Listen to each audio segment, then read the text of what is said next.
10, 9, 8, 7, 6, 5, 4, 3, 2, 1.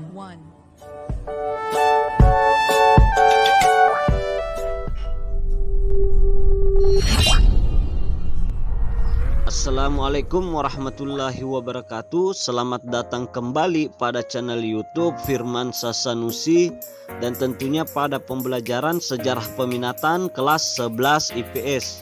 Pada kali ini kita akan melanjutkan pembahasan kita yang ada di bab 4 terkait dengan revolusi-revolusi besar dunia dan pengaruhnya bagi kehidupan masa kini.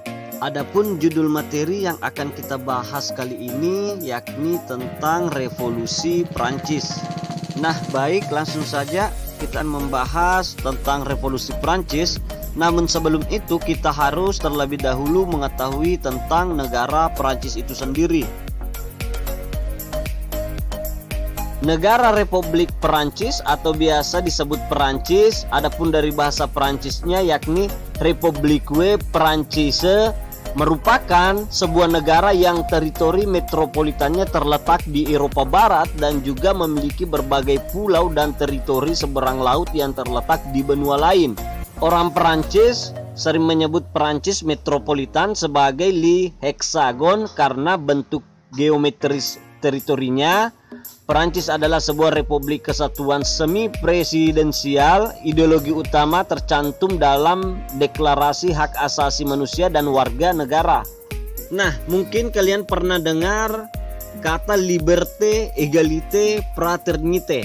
Nah, ketiga semboyan ini merupakan semboyan yang dikumandangkan oleh rakyat Prancis pada saat menjelang revolusi di negara Prancis. Nah, kemudian adapun yang melatar belakangi terjadinya revolusi Prancis, di antaranya yang pertama kemarahan terhadap absolutisme kerajaan, yang kedua kemarahan terhadap kebijakan pemerintah di kalangan kaum petani dan para buruh, yang ketiga utang nasional yang disebabkan dan diperparah oleh sistem pajak yang tak seimbang, kemudian situasi ekonomi yang buruk, kemudian kelangkaan makanan di bulan-bulan menjelang revolusi. Selanjutnya kemarahan terhadap hak-hak istimewa kaum bangsawan dan dominasi dalam kehidupan publik oleh kelas profesional yang ambisius. Selanjutnya kebencian terhadap intoleransi agama. Yang terakhir kegagalan Louis ke-16 untuk menangani gejala-gejala ini secara efektif. Nah, sebenarnya apa sih yang dimaksud dengan revolusi Prancis itu? Revolusi Prancis itu merupakan suatu periode pergolakan politik yang dipelopori oleh gerakan sosial radikal yang ingin merubah tatanan kehidupan pemerintahan negara yang semula bersifat monarki absolut menjadi sosial demokrasi. Revolusi Prancis dimulai pada 14 Juli tahun 1789 pada saat rakyat kota Paris menyerbu penjara Bastille yang merupakan simbol kekuasaan absolut Raja Prancis pada saat itu. Lantas, mengapa revolusi Prancis bisa terjadi? Ada beberapa yang menyebabkan terjadinya revolusi Prancis. Yang pertama, kemiskinan. Kemiskinan ini disebabkan karena bank yang ditanggung oleh rakyat pada waktu itu sangat besar, diakibatkan pemungutan pajak tidak sesuai atau proporsional, di mana pada saat itu rakyat Prancis terdiri atas 3 golongan, yaitu bangsawan, tokoh agama, dan rakyat biasa. Dan beban pajak lebih banyak dibebankan kepada rakyat biasa sehingga terjadinya kemiskinan di mana-mana. Nah, kemudian yang kedua adalah terjadinya kesenjangan sosial.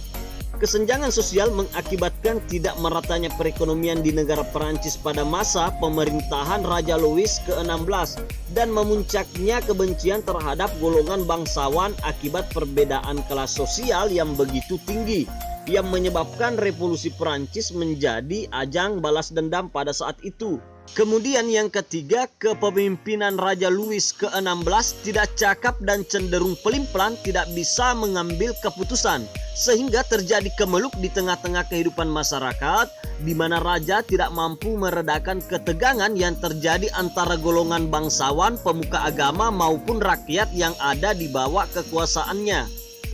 Faktor lain yang menyebabkan terjadinya revolusi Prancis yaitu terjadinya kesulitan ekonomi akibat perang. Meskipun Prancis salah satu negara terkuat di Eropa pada abad ke-18, di mana Prancis memiliki angkatan perang yang sangat kuat, namun di sisi lain ternyata Prancis tidak memiliki kekuatan dalam bidang ekonomi.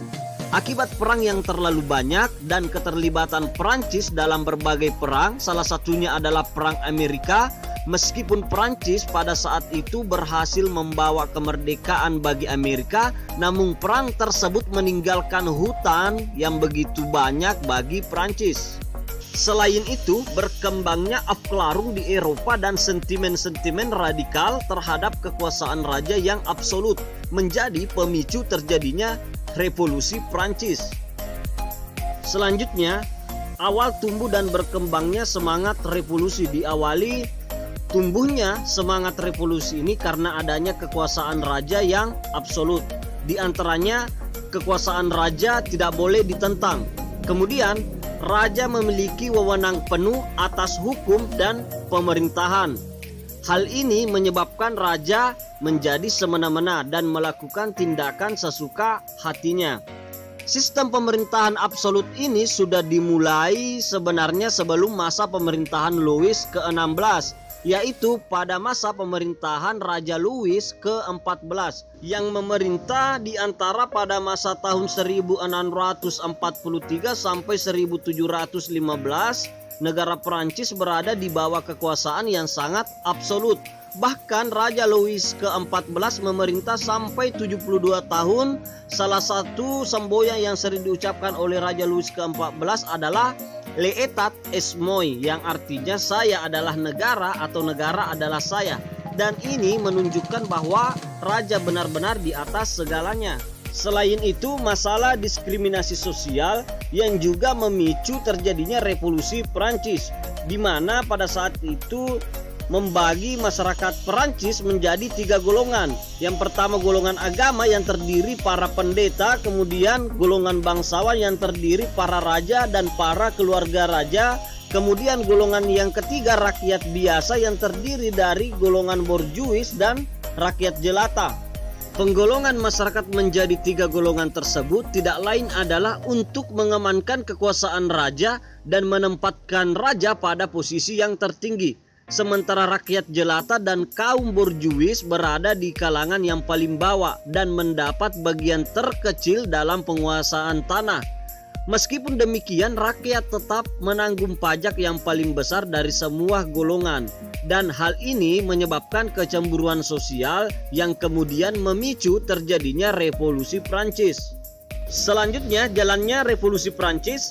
Sebelum terjadinya revolusi Prancis pada tanggal 5 Mei tahun 1789, Raja Louis ke-16 mengadakan sidang dan memanggil seluruh État Généraux atau seluruh perwakilan rakyat yang terdiri atas 3 golongan, yaitu kelompok agama, bangsawan, dan rakyat biasa.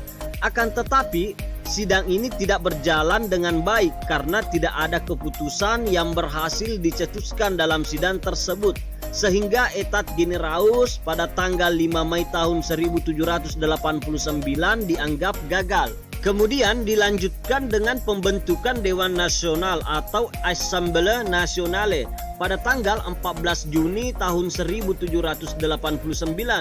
Pembentukan Dewan Nasional ini dilatar belakangi karena kegagalan sidang État Généraux pada tanggal 5 Mei 1789.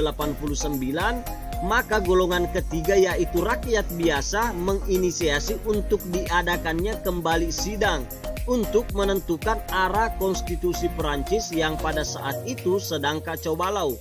Hasil dari pembentukan Dewan Nasional ini adalah berakhir dengan diadakannya sumpah lapangan tenis. Kemudian dilanjutkan dengan pembentukan Assemblée Nationale Constituante atau Dewan Konstitusi Nasional pada tanggal 9 Juli 1789. di mana dengan terbentuknya Dewan Konstitusi Nasional ini secara tidak langsung memaksa raja harus tunduk kepada undang-undang yang dibentuk oleh Dewan Konstitusi tersebut. Akhirnya pada tanggal 14 Juli tahun 1789, rakyat Paris yang geram melihat kekuasaan raja tidak mau tunduk pada undang-undang dan pada akhirnya menyerbu penjara Bastille, mengawali terjadinya revolusi menentang pemerintahan raja yang absolut. Antara tahun 1791 sampai 1792 itu terjadi perpecahan di golongan ketiga, yaitu terbentuknya fraksi Girondin yang terdiri atas golongan borjuis, kemudian fraksi Montagne yang terdiri atas golongan rakyat jelata. Perpecahan ini menyebabkan terjadinya perselisihan yang kemudian dimenangkan oleh kelompok Montagne. Pada tahun 1793 muncul tuntutan eksekusi terhadap Raja Louis ke-16 yang kemudian dilaksanakan pada tanggal 21 Januari 1793 dan dilanjutkan dengan eksekusi Ratu Marie Antoinette pada tanggal 16 Oktober tahun 1793, yaitu dengan cara dipancung. Nah, dengan dieksekusinya Raja Louis ke-16 beserta dengan ratunya, maka berakhirlah kekuasaan raja yang absolut di Perancis. Maka Perancis memasuki masa yang baru. Setelah berakhirnya kekuasaan raja, pemerintahan Perancis dilaksanakan oleh pemerintahan konveksi nasional yang berlangsung antara tahun 1793 sampai dengan 1794. Pasca eksekusi Louis ke-16 terjadi krisis konstitusi dan kekacauan dalam negara. Kemudian Maximilien Robespierre, pemimpin Komite Keamanan Publik bersama dengan kelompok Jacobin mengambil alih pemerintahan, menangkap dan mengeksekusi pendukung gerakan kontra-revolusi. Akan tetapi pemerintahan ini tidak berlangsung lama karena kebijakan yang dilakukan oleh Robespierre telah menimbulkan teror di kalangan rakyat Perancis yang menyebabkan timbulnya rasa tidak senang bagi sejumlah kalangan yang sebelumnya mendukung jalannya revolusi. Akibat tindakan Robespierre yang diktator, pada tanggal 28 Juli 1794, Robespierre dan pengikutnya dieksekusi mati. Kemudian setelah berakhirnya pemerintahan konvensi nasional, revolusi Perancis dilanjutkan dengan pemerintahan direktori, yaitu antara tahun 1795 sampai dengan 1799. Pada masa ini, kekuasaan negara dilaksanakan secara kolektif yang dipegang oleh beberapa orang direksi. Salah satunya adalah Napoleon Bonaparte. Napoleon Bonaparte merupakan seorang jenderal yang berhasil membawa kemenangan besar bagi Prancis dalam perang koalisi.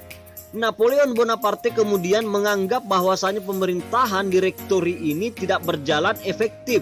Dan akhirnya Napoleon melakukan coup atau merebut pemerintahan yang sah dan membentuk pemerintahan konsulat di mana Napoleon menjadi konsulat pertamanya.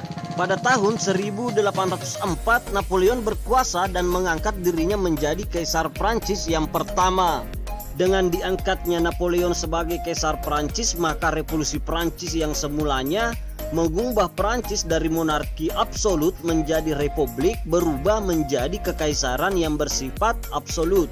Nah, apa dampak terjadinya revolusi Prancis bagi kehidupan dunia? Dalam bidang politik, revolusi Prancis telah menyebabkan diantaranya yang pertama berkembangnya paham liberal dan demokrasi ke berbagai penjuru dunia.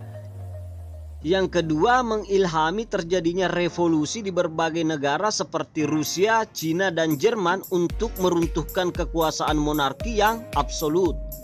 Selanjutnya, dalam bidang sosial, revolusi Prancis telah menyebabkan yang pertama mendorong penghapusan stratifikasi sosial.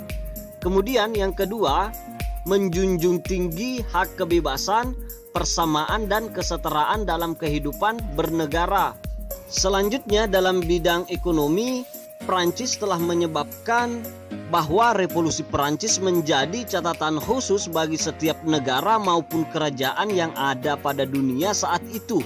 Bahkan sampai saat ini bahwasanya negara harus memperhatikan kesejahteraan rakyatnya, karena salah satunya pemicu terjadinya revolusi di berbagai negara adalah karena terjadinya kesenjangan sosial dan keterpurukan ekonomi yang diakibatkan kesejahteraan rakyat yang menurun.